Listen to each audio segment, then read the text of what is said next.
गुरुपूजिताय गुरुदैवताय गुरुकुलस्थायिने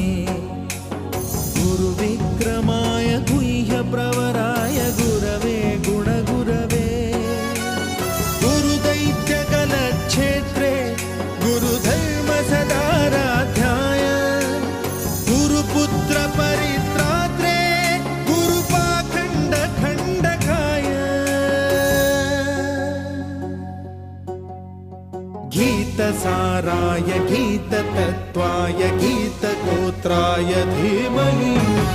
गूढगुल्फाय गन्धमत्ताय गोजयप्रदाय धीमहि